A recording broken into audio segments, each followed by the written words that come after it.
कार्तिक मास की कृष्ण पक्ष की चतुर्थी को करवा चौथ का व्रत किया जाता है। यह स्त्रियों का मुख्य त्योहार है।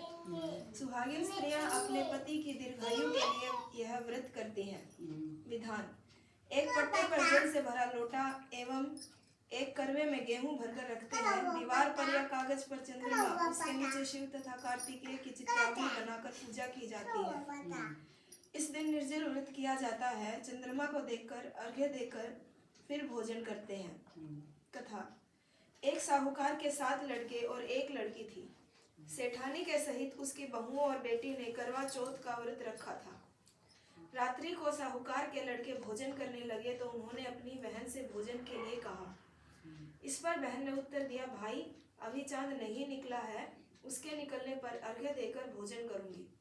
बहन की बात सुनकर भाइयों ने क्या काम किया कि नगर से बाहर जाकर अग्नि जला दी और छन्नी ले जाकर उसमें से प्रकाश दिखाते हुए उन्होंने बहन से कहा, बहन चांद निकल आया है, अर्घ्य देकर भोजन जीम लो।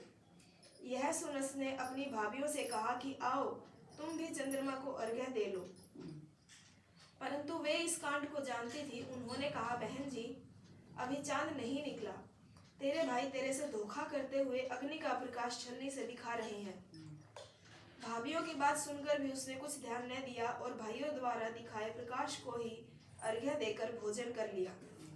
इस प्रकार व्रत भंग करने से गणेश जी उस पर अप्रसन्न हो गए।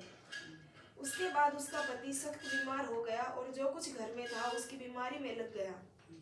जब उसे अपने किए हुए दोषों का पता लगा तो उसने पश्चाताप किया। गणेश जी की प्रार्थना करते हुए विधि विधान से पुनः चतुर्थी का व्रत करना आरंभ कर दिया।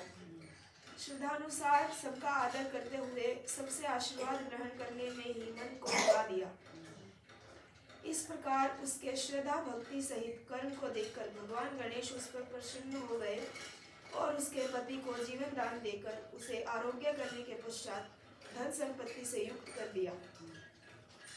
इस प्रकार जो कोई छल कपट को त्याग कर श्रद्धा भक्ति से चतुर्थी का व्रत करेंगे वे सब प्रकार से सुखी होते हुए कलेशों से मुक्त हो जाएंगे। गणेश जी विनायक जी की कहानी। बोल तो